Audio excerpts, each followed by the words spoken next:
Dan true eksperimen ini seperti kuasi eksperimen, tapi menggunakan sampel untuk penelitian atau pembimbing ya. Ini. Jadi yang true eksperimen ini ada pretest dan ada dua. Jadi intinya pre-experimental design ini satu kelompok, kuasi eksperimen ada kelompok eksperimen dan kelompok kontrol, tapi sampelnya tidak diambil secara random. Dan true eksperimen ini ada kelompok eksperimen dan kelompok kontrol, di mana sampel diambil secara random.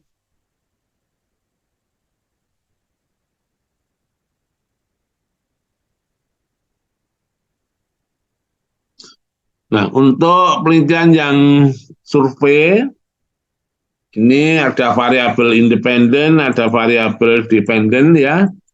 Ada variabel independen, dependen, ada variabel moderator, variabel intervening. Masing-masing variabel itu bisa memperkuat dan memperlemah hubungan antar variabel ya. Sehingga suatu saat dalam penelitian juga akan mengetahui seberapa besar ini pengaruh variabel kontrol dan variabel interveningnya. Nah, level penelitian kuantitatif ada deskriptif, komparatif 2 sampel, komparatif lebih dari 2 sampel, korelasi dan regresi ganda, lalu komparatif asosiatif, dan SEM. Ya.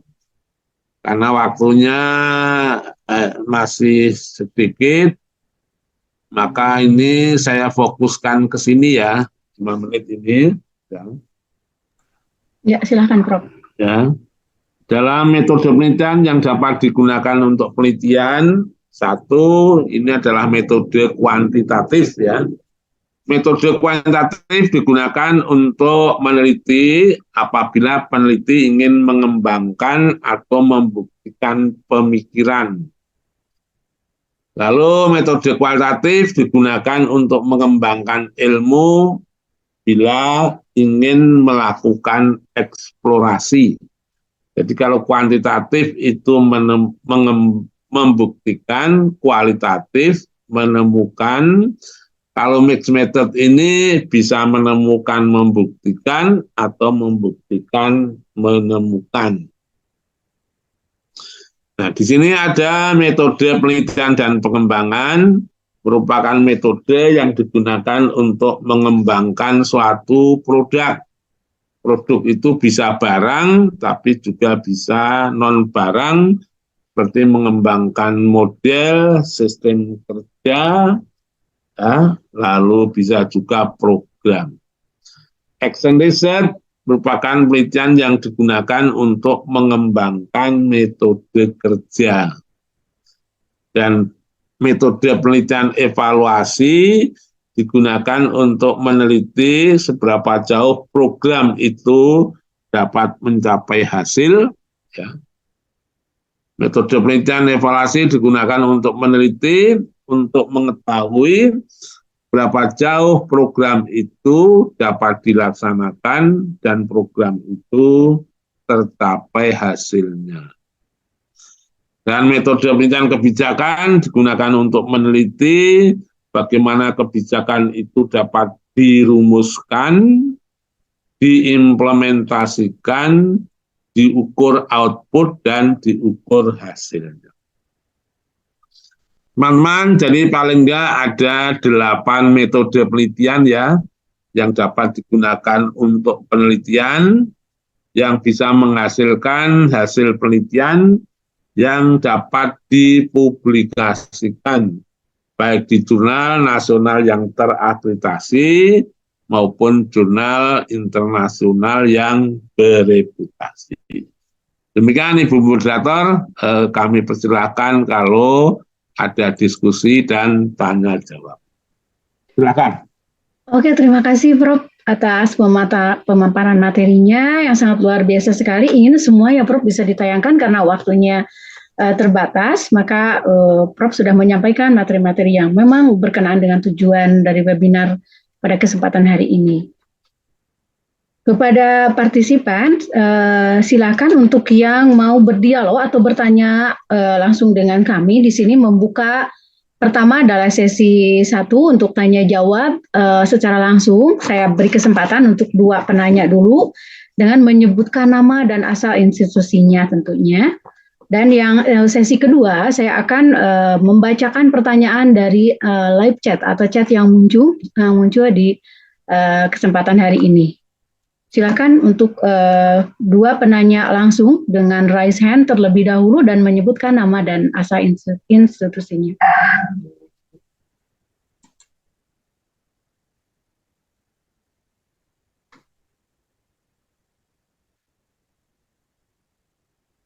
Dan ya, silakan ada yang bertanya.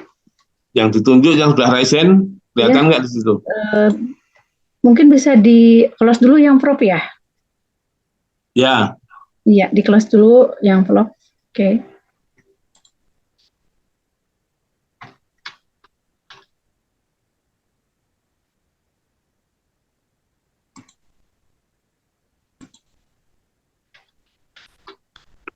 Partisipannya?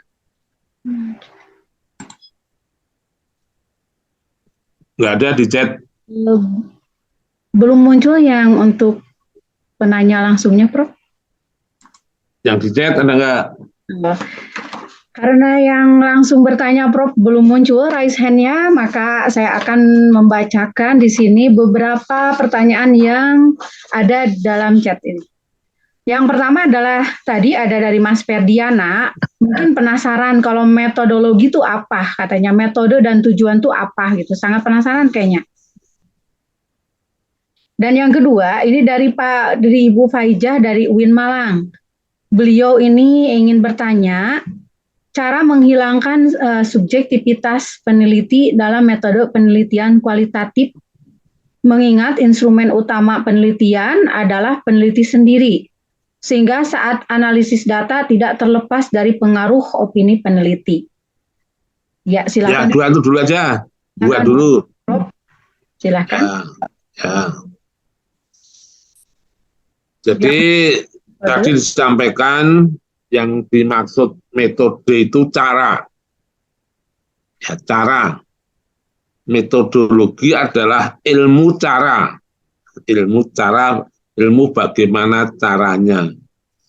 Metode penelitian adalah suatu cara meneliti. Cara meneliti, di mana metode penelitian itu merupakan cara yang ilmiah. Cara ilmiah itu caranya dipandu dengan teori, ya, bukan asal, tapi dipandu dengan teori, dipandu dengan kegiatan ke lapangan.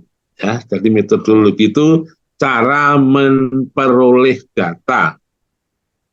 Itu metode penelitian. Nah, untuk metode kualitatif, karena sifatnya kan menemukan, ya. Karena menemukan, maka pasti peneliti berinteraksi dengan para informan, berinteraksi dengan orang-orang yang diobjek.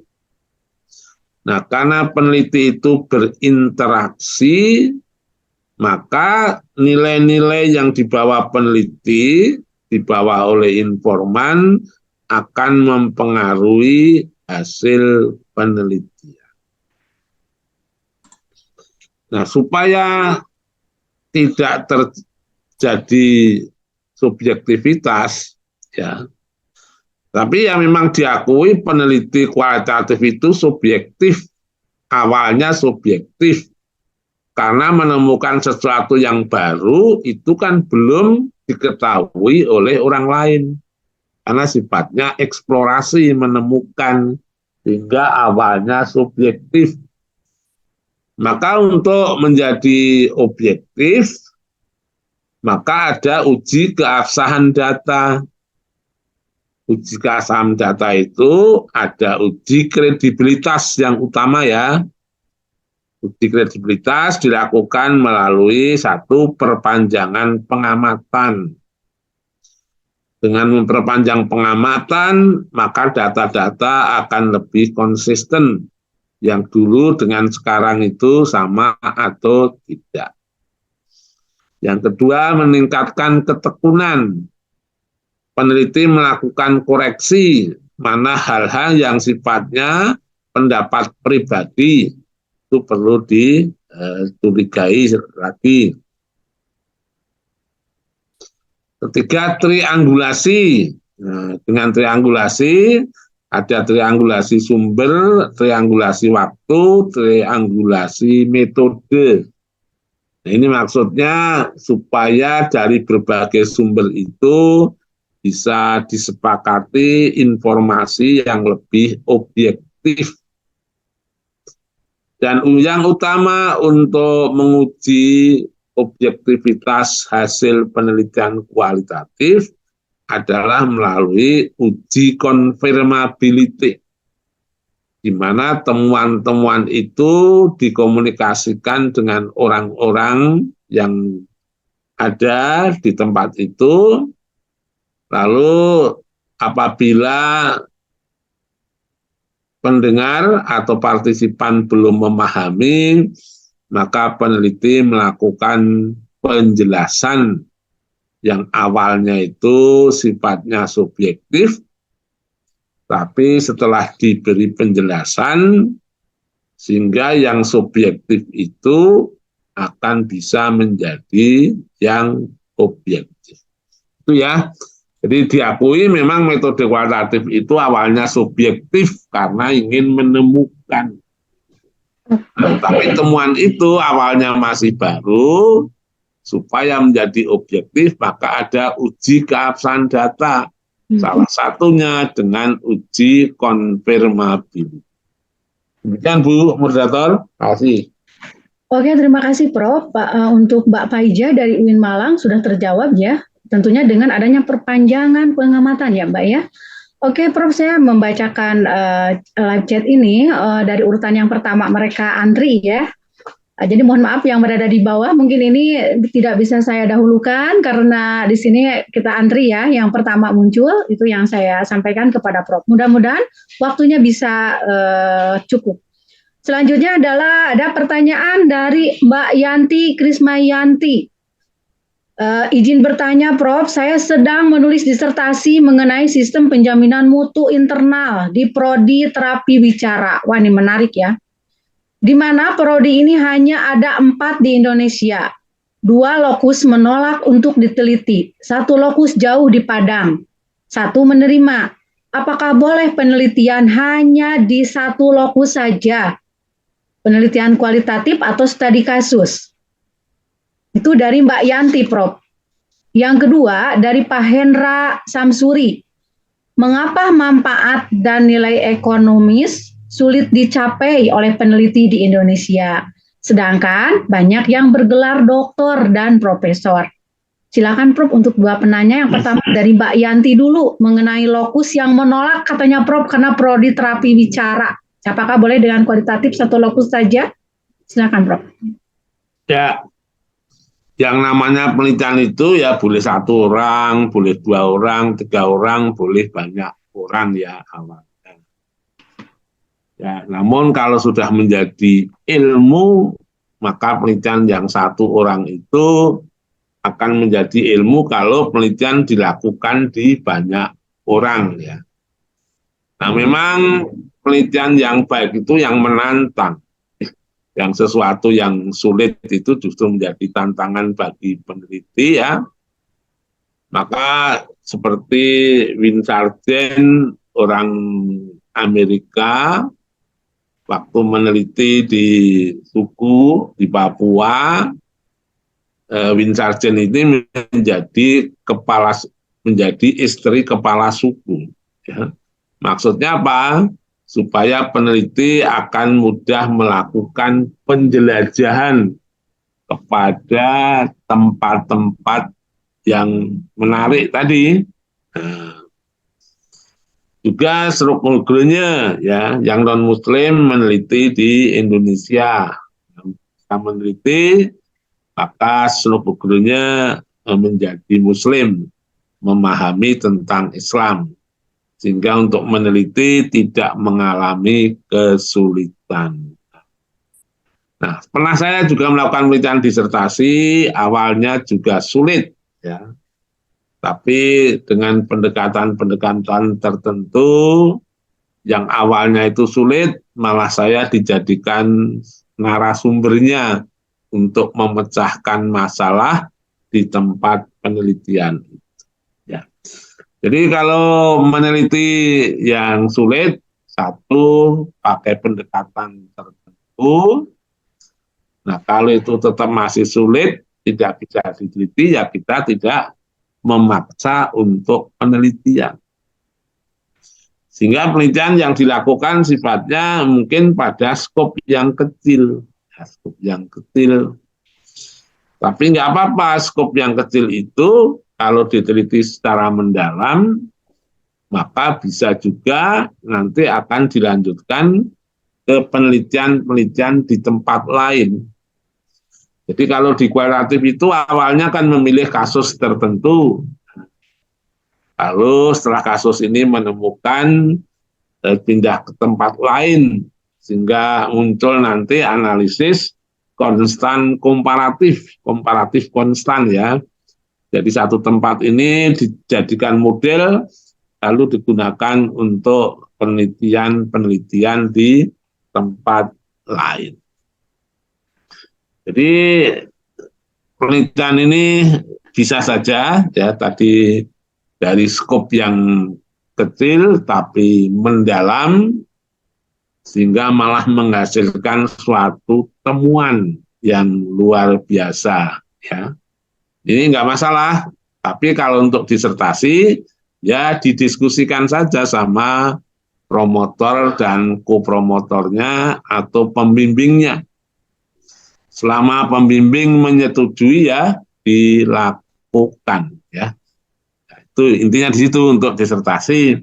Tapi kalau penelitian independen nggak apa-apa, meneliti pada skop yang kecil, yang penting di situ ada temuan yang luar biasa.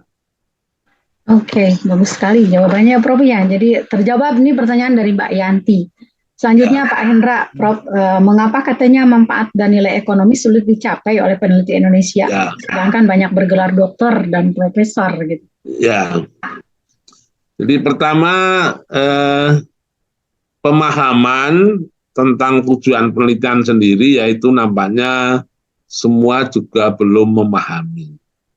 Ya, padahal di KKNI kan sudah dijelaskan bahwa kalau S1 itu membuktikan ilmu, S2 mengembangkan ilmu, S3 menciptakan ilmu.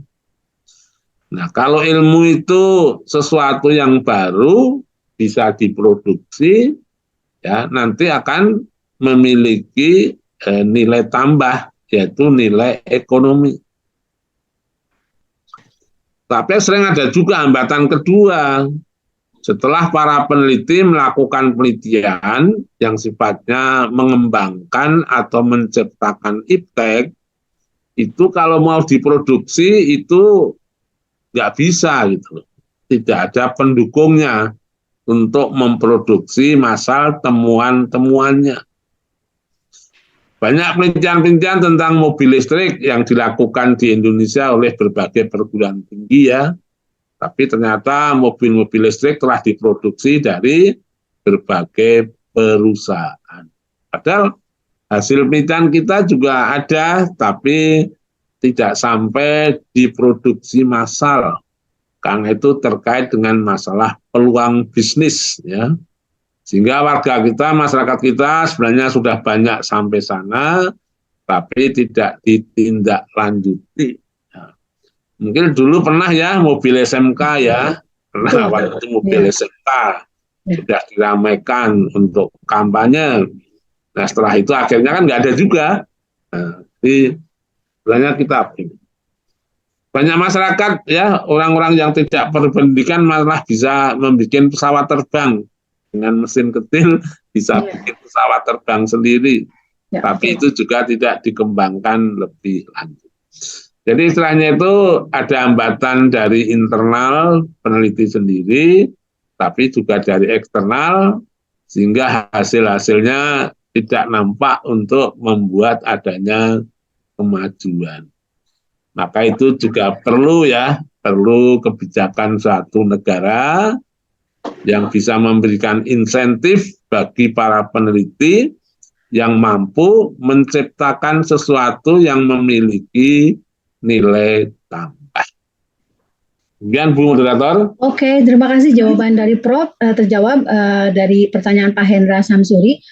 Oke, saya ingatkan mungkin kepada para peserta webinar juga panitia karena mengingat banyak sekali pertanyaan yang muncul dan bagus-bagus sekali Prof pertanyaannya saya lihat ini sehingga mungkin mohon izin untuk pada panitia publikasi ya untuk direka pertanyaan yang muncul di live chat dan mungkin nanti jawabannya Prof tidak berkeberatan via email gitu Prof karena penanya sangat antusias sekali Prof.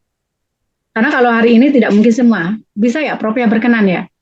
Ya, yang tidak sempat bertanya di forum ini bisa melalui WA ya, melalui WA atau email.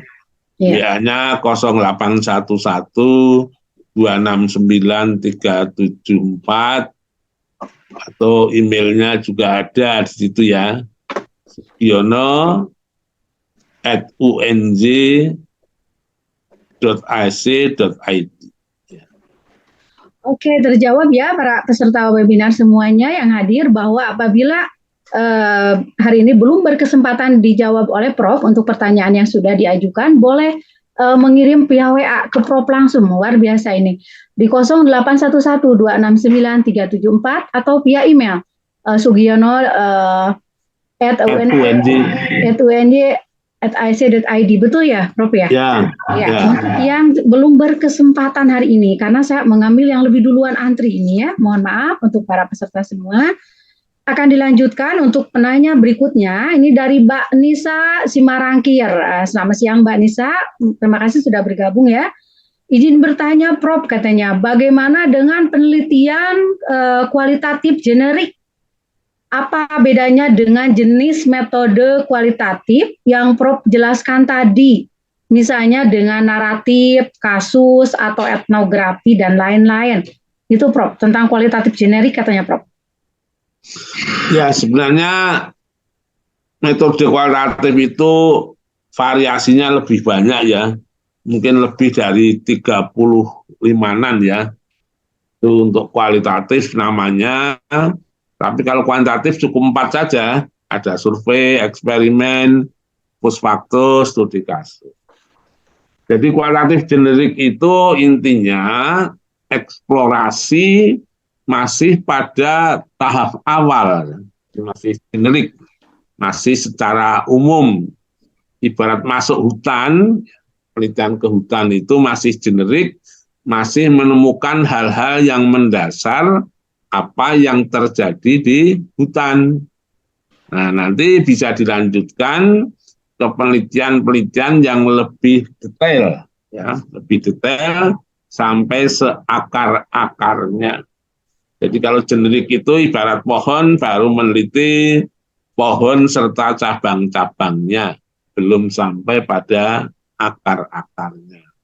Sehingga sifatnya masih generik, masih umum, gitu ya. Bu. Oke, ternyata Mbak Nisa itu masih generik, masih umum ya. Udah tadi tahu perbedaannya ya. Prof, mohon izin ini Mbak Sipa bertanya terkait penelitian dia tesis S2 di luar negeri. Jika hasil penelitiannya untuk diterapkan di Indonesia terkait literasi digital dan hoax dengan mixed method, yaitu kuantitatif dan kual, lebih baik pengambilan datanya seperti apa? Apakah lebih baik data dari negeri tersebut atau dari Indonesia? Apa saja plus minusnya katanya? Ini sedang melakukan penelitian di luar negeri, Mbak Sipa. Ya, sebaiknya kalau penelitian itu sifatnya mengembangkan model untuk diterapkan di tempat lain, memang kita meneliti di suatu tempat yang modelnya itu sudah baik ya, yang modelnya sudah baik, setelah itu dapat diterapkan di Indonesia. Jadi modelnya meniru yang di luar negeri. Itu kalau penelitian mengembangkan model ya. Tapi kalau penelitian memecahkan masalah, ya memecahkan masalah, maka lakukanlah penelitian di tempat yang ada masalahnya. Ya, seperti kalau masalah IT di Indonesia, ya menelitilah di Indonesia supaya penyakitnya jelas, obatnya jelas. Tapi kalau meneliti akan mengembangkan model di mana di Indonesia belum ada, maka penelitiannya dilakukan di tempat yang sudah punya model bagus, lalu nanti ada penyesuaian digunakan di Indonesia. Jadi ini dua hal ya, apakah sifatnya mengembangkan model atau pemecahan masalah. Ya, itu ya Bu ya. Oke, Mbak Sipa ya.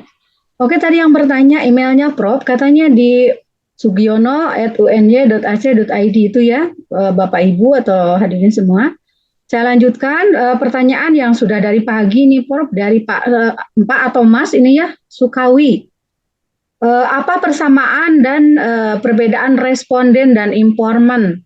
Berapa jumlah responden atau informan yang ideal dalam suatu penelitian kualitatif katanya Prof? Ya,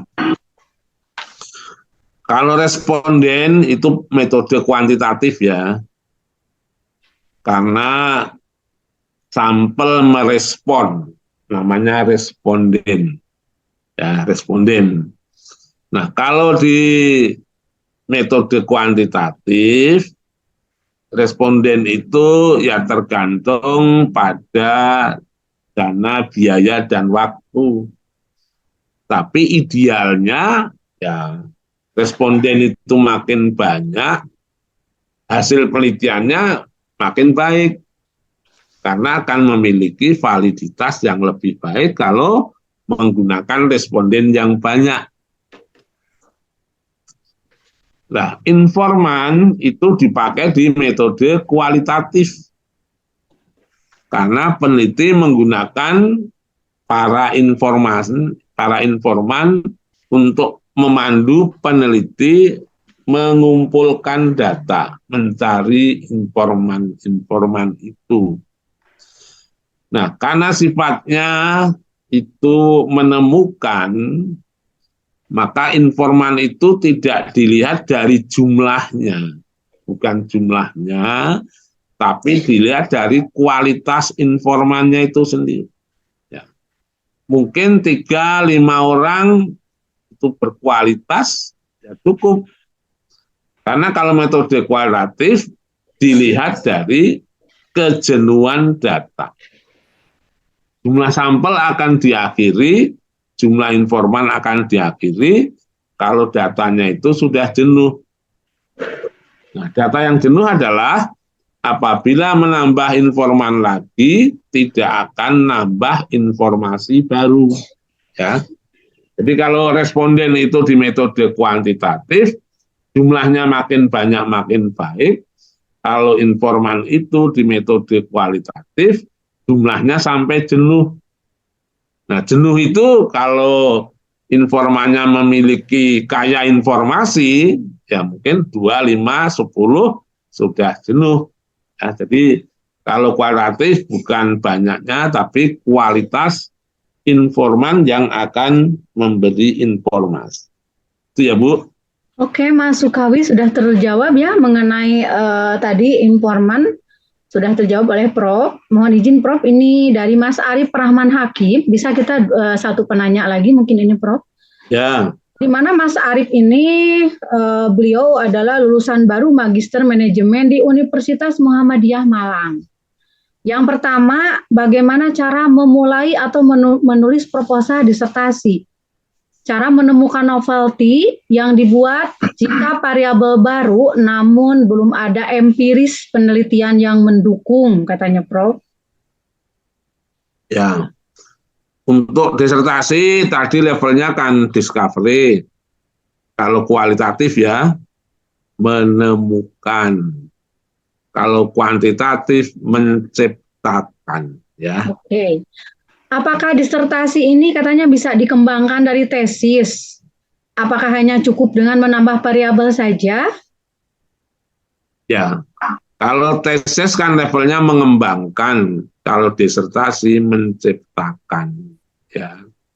Nah, boleh saja yang tesis itu awalnya mengembangkan, tapi dengan ditambah variabel, ditambah tempat penelitian yang baru, yang awalnya hanya mengembangkan bisa menciptakan.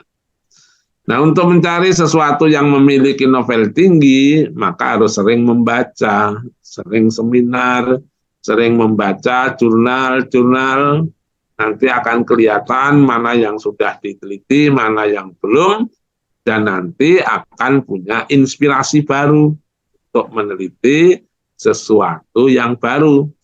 Karena tanpa membaca ya kita tidak bisa melihat mana yang lama dan mana yang baru.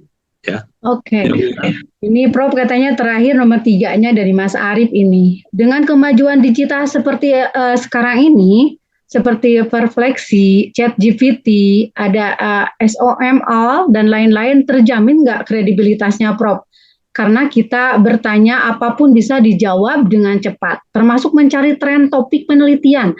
Nah itu apakah bisa kredibel nggak Prof kalau mengambil dari ChatGPT gitu kan seperti itu? Ya, dengan adanya artificial intelligence ya, semua orang bisa memanfaatkan.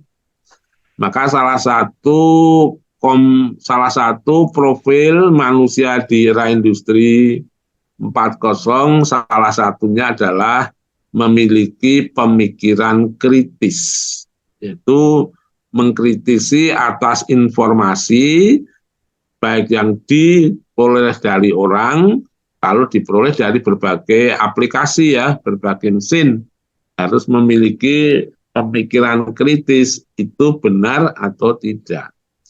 Nah, oleh karena itu, ya, namanya penelitian kan harus terhindar dari plagiasi, ya, terhindar dari similarity ya. Maka ya kalau kita mengutip dari sana perlu dicek kembali, adakah aspek-aspek yang memiliki suatu kemiripan. Tapi ya seperti artificial intelligence akan membantu kita lah, ya, membantu kita untuk belajar. Tapi kalau model pembelajaran seperti itu sekarang dilakukan, maka kreativitas orang akan menjadi berkurang, ya, kreativitas berpikirnya. Tapi dari ya, apa yang ada itu, ya kita boleh saja mempercayai setelah kita validasi dari berbagai sumber. Seperti metode kualitatif kan, ada uji keabsahan data, ada perpanjangan pengamatan, ada triangulasi, ya, ada transferability, ada uji dependability, nanti akan bisa melihat bahwa sesuatu itu dapat dipercaya atau tidak. Lebih penting lagi, sesuatu yang dipercaya itu kalau terbukti secara empiris. Karena kalau ilmu itu kan rasional awalnya, ya rasional. Tapi kalau yang rasional itu tidak terbukti, maka ilmunya yang menjadi gagal. Ya. Jadi hebatnya itu kalau informasi ilmu itu nanti dapat dikembangkan menjadi teori dan akan terbukti. Demikian ya Bu Moderator. Karena waktunya terbatas. Ya. Sekali lagi bagi yang belum bisa bertanya, saya beri kesempatan lewat WA 0811269374 atau lewat sugiono@unj.ac.id. Terima kasih. Ya itu ya para peserta webinar semua yang berbahagia hari ini, Prof sudah menjawab beberapa pertanyaan yang sudah diajukan tadi. Semoga bermanfaat dan bagi yang belum, tadi sudah dipersilakan untuk mengirim langsung kepada Prof baik itu melalui via WA ataupun via email pribadinya Prof. Prof kita sudah di ujung waktu ini untuk acara webinar kali ini dan Ini luar biasa sekali Mbak Diana dengan timnya dari Publikasi Indonesia. Saya sangat salut sekali, sangat mengapresiasi sekali dengan karya mereka untuk share ilmunya dengan Prof pada hari ini, dan mudah-mudahan bisa bertemu lagi para peserta webinar untuk webinar berikutnya.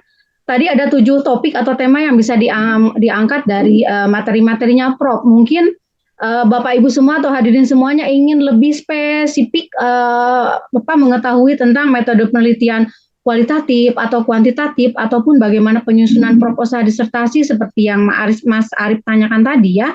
Itu bisa nanti Bapak Ibu menghubungi silahkan Mbak Diana ya di Publikasi Indonesia. Nanti bisa dibuka batch berikutnya ya Mbak ya untuk memberi kesempatan kepada para Bapak Ibu semuanya untuk berdiskusi lagi terkait tema-tema yang ada ya dari Prof tadi. Bisa itu Bapak Ibu semua. Oke, di penghujung acara ini saya ingin memberikan kesimpulan dari webinar yang telah dilaksanakan pada hari ini dengan topik webinar nasional metodologi penelitian yang dilaksanakan oleh Publikasi Indonesia yang bertujuan dalam memberikan pemahaman yang lebih baik tentang pendekatan dan teknik yang digunakan dalam melakukan penelitian yang valid dan berkualitas. Tentunya tadi kita sudah menyimak bahwa penelitian berkualitas akan memiliki peluang yang tinggi untuk dapat publikasi baik secara nasional maupun internasional. Hasil penelitian yang berkualitas tentunya dapat bernilai ekonomis yang tinggi, tentunya dengan adanya aspek valid dan reliable ya. Dan juga untuk penelitian novelty yang terbaru itu tentunya akan dilihat dari bagaimana aslinya atau belumnya dari topik ataupun lokus, baik softwarenya baru atau tidaknya dan teorinya baru atau tidaknya itu adalah dari aspek novelty gitu ya. Dan juga inti metodologi akan terlihat dari pohon ilmunya tadi ya, udah disimak sama-sama oleh semuanya. Gitu. Terima kasih, kita berakhir di jam 11 ya Mbak Diana. Penutup dari saya Bu Dr. Yuni, terima kasih dengan Prof. Terima kasih juga hari ini sudah hadir ya. Mudah-mudahan kita bisa bersilaturahmi kembali, memberi coklat tanda setia kepada pacar di hari jadian. Beri selamat untuk Mbak Diana dan segenap panitia. Webinar lancar tanpa halangan. Oke, tepuk tangan deh. Itu mungkin dari saya. Terima kasih. Dikembalikan kepada panitia. Wabillahi taufiq wal hidayah. Wassalamualaikum warahmatullahi wabarakatuh. Silakan Mbak Diana. Oke, terima kasih kepada Pak Prof dan Ibu Yuyun. Saya juga berterima kasih kepada semua yang sudah berpartisipasi di sini. Sangat antusias ya, terlihat dari kolom chat. Nah, dari kolom chat ini banyak pertanyaan mengenai ini PPT-nya akan dikirim di mana dan lain-lain.